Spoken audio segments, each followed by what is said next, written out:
وہ میں آپ سے براہ راست سوال پوچھتا ہوں اس بات پر، یہ مجھے بتائیے گا کہ اگر اللہ کے رسول نے یہ فرما دیا کہ عمار کو باغی گروہ قتل کرے گا اور عمار قتل ہوئے ایک جنگ میں اور سامنے ایک فریق موجود ہے، تو اس فریق کو اب رسالت مآب صلی اللہ علیہ وسلم کے ارشاد کے مطابق باغی کیوں نہیں سمجھا جائے گا؟ رسول اللہ صلی اللہ علیہ وسلم نے جب وہ پہلا فیصلہ فرمایا تو میں نے آپ سے کہا کہ جس وقت جھگڑا پیدا ہو گیا، کیوں پیدا ہوا جھگڑا؟ اس لیے کہ یہ سال ڈیڑھ پہلے بات ہوئی تھی، لوگ فراموش کر بیٹھے. ایسا ہوتا ہے بعض اوقات، لوگ فراموش کر بیٹھے. یعنی چونکہ انصار یہ سمجھتے تھے کہ انہوں نے بڑی خدمات انجام دی ہیں، ان کی بڑی حیثیت ہے، اس وجہ سے وہ اقتدار کے حقدار ہیں.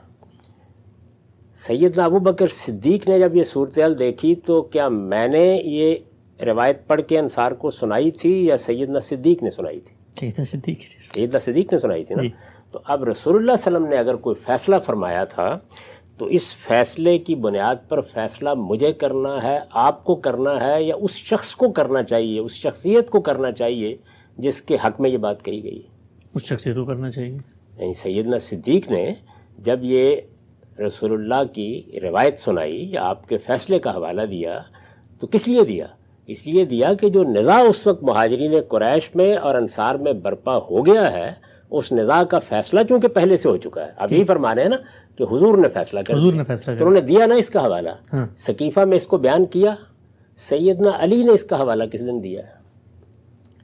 میرے بھائی، کہ یہ فیصلہ یہاں بیٹھے ہوئے میں کر رہا ہوں، آپ کر رہے ہیں، اور کس تمطراق کے ساتھ کر رہے ہیں کہ فیصلہ ہو گیا. اس فیصلے کی سب سے زیادہ ضرورت کس کو تھی؟ سیدنا علی کو. سیدنا علی کو. یعنی ظاہر ہے کہ ان کی حکومت کو ماننے سے انکار کر دیا گیا. ایک سلطنت کے بہت بڑے حصے میں ایک لحاظ سے بغاوت کی صورت پیدا ہو گئی. ٹھیک. لوگ اس کو قبول کرنے کے لیے تیار نہیں ہوئے.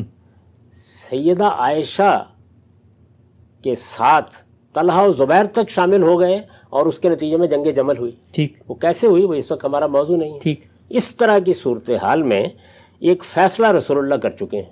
سقیفہ بنی ساعدہ میں تو حضرت ابوبکر نے فوراً اس فیصلے کا حوالہ دیا، اور سعد بن عبادہ جو اختلاف کر رہے تھے، جو خود امیدوار تھے قیادت کے، جب انہوں نے پوچھا کہ تم سعد جانتے نہیں ہو کہ حضور نے یہ فیصلہ سنایا تھا، تو انہوں نے کہا صدقتا. وہ رسول اللہ کے فیصلے کا انکار نہیں کر سکے. ٹھیک. اصل میں یہ ان کی طرف سے صدقتا کے الفاظ تھے، جس کے بعد انصار نے اپنے لیڈر کو بھی نہیں دیکھا، بلکہ آپ تاریخ پڑھیں تو معلوم ہوتا ہے کہ رونتے ہوئے وہ آگے بڑھے اور انہوں نے صدیق اکبر کی بیعت کر لی. اچھا. فیصلے کا حوالہ دیا نا. ٹھیک. اب سیدنا علی کے بارے میں یہ فیصلہ تھا کہ حق پر کون ہے، یہی مسئلہ تھا نا. یہی زیر بحث تھا کہ اس وقت کیا ان کی حکومت ٹھیک قائم ہو گئی ہے، ٹھیک قائم نہیں ہوئی. جو گروہ اس کو چیلنج کر رہا تھا، کیا انہوں نے کبھی یہ کہا کہ یہ فیصلہ تو رسول اللہ صلی اللہ علیہ وسلم کر چکے ہیں، اس وجہ سے جیسے ہی عمار قتل ہوں گے، بلکہ اس سے پہلے ہی کہ عمار ہمارے ساتھ موجود ہے، جنگ کرو گے تو یہی قتل ہوں گے اور تم ہی قتل کرنے والے ہوگے، کبھی اس کا حوالہ دیا؟ یعنی سیدنا علی جن سے متعلق تھا، کیا کبھی بہت اہم نقطہ ہے، وہ مہاجرین انصار سے متعلق تھا، تو اس فیصلے کو سیدنا صدیق نے پیش کیا، سیدنا عمر نے اس کی تائید کی. سقیفہ میں اسی بنیاد کے اوپر رائے قائم ہوئی. رسول اللہ کا فیصلہ سامنے آنے کے بعد کون سر اٹھا سکتا ہے؟ تو میں یہ عرض کر رہا ہوں کہ جس کو آج بیٹھ کے فیصلہ قرار دیا جا رہا ہے، اس فیصلے کا حوالہ سیدنا علی نے کس وقت دیا؟ یعنی کیا پہلے مرحلے میں دیا؟ سیدنا عمار نے جب ان کی بیعت کر لی تو انہوں نے کہا کہ اب تو یہ بات طے ہو گئی ہے، اس لیے کہ عمار ہمارے ساتھ آ گئے، اس وقت دیا. بعد میں بہت سے خطوط کا تبادلہ ہوا، کہیں آپ کی نظر سے گزرا کہ انہوں نے اس کا حوالہ دیا کسی جگہ کے اوپر؟ اچھا چلیے، پہلے نہیں دیا. جنگ صفین ہوئی، اسی میں سیدنا عمار شہید ہوئے. اس وقت انہوں نے کہا کہ آج تو فیصلہ ہو گیا. چاہیے تھا نا. جی. اس موقع کے اوپر صفین میں خود ان کے اپنے لشکر میں جھگڑا اٹھ کھڑا ہوا، جس کے بعد خوارج پیدا ہوئے ہیں. یعنی یہ میں کوئی انفرادی واقعات میں اخبار احاد نہیں سنا رہا آپ کو، بلکہ اسٹیبلش ہسٹری کا حوالہ دے رہا ہوں. صفین کی جنگ سیدنا معاویہ کے اور ان کے مابین ہوئی. اس موقع کے اوپر انہوں نے یہ بات کہی. اچھا، اس طرف سے یعنی دوسرے فریق کی طرف سے مصحف اٹھا کے کہا گیا قرآن کے مطابق فیصلہ کر لیتے ہیں. اس کا جواب اس سے بہتر کیا ہو سکتا تھا کہ قرآن میں تو اصول بیان ہوتے ہیں، ان کی تو پھر انٹرپریٹیشن اور تعبیر میں جھگڑا ہوگا، یہ تو رسول اللہ فیصلہ فرما چکے ہیں. بہت اہم نقطہ. اس وجہ سے وہ اگر قرآن اٹھا رہے تھے تو ادھر عمار بن یاسر کا لاشا موجود تھا.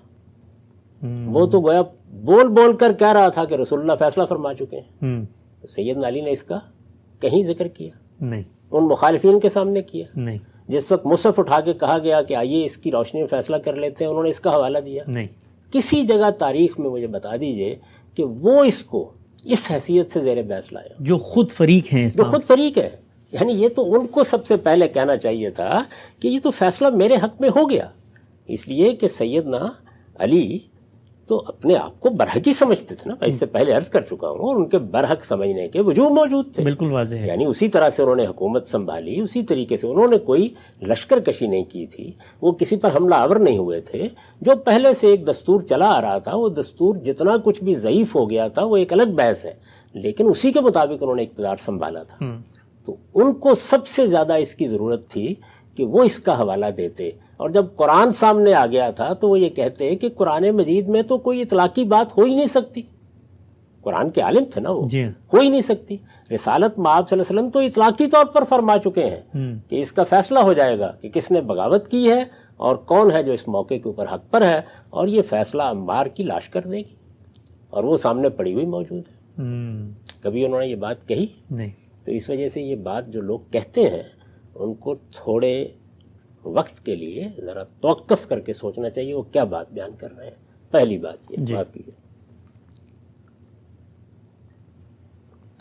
دوسری بات یہ ہے کہ اس میں جو فیصلہ آپ بیان فرما رہے ہیں, جیسے آپ روایت پیش کر رہے ہیں کہ یہ فیصلہ اس میں صرف یہی نہیں ہوا کہ ایک گروہ بھاگی ہے, یہ فیصلہ بھی سامنے آ گیا کہ وہ جہنمی بھی ہے. تو یہ جنت اور جہنم کے فیصلے اخبار احاد کی بنیاد پر ہوا کرتے ہیں, اور وہ بھی صحابہ کرام کے بارے میں, اور وہ بھی صحابہ کرام کے بارے میں. یہ آپ جانتے ہیں کہ مسلمان امت کے پورے علم کا اس پر اتفاق ہے, ایک استثناء کے ساتھ, وہ ابن حزم کا استثناء ہے. ایک ابن حزم کے استثناء کے ساتھ سب کا اتفاق ہے, مسلمانوں کا پورا علم اصول, کہ اخبار احاد سے زیادہ جو علم حاصل ہوتا ہے وہ ظنی ہوتا ہے. یعنی یہ گمان غالب حاصل ہوتا ہے کہ یہ بات رسول اللہ نے فرمائی ہوگی. اب آپ مجھے بتائیے, فرمائی ہوگی پر آپ جنت اور جہنم کا فیصلہ کریں گے, کفر و ایمان کا فیصلہ کریں گے؟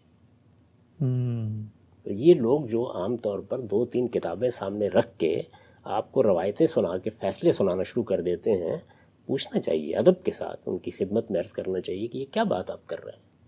کیا اخبار احاد یہ فیصلہ کریں گی؟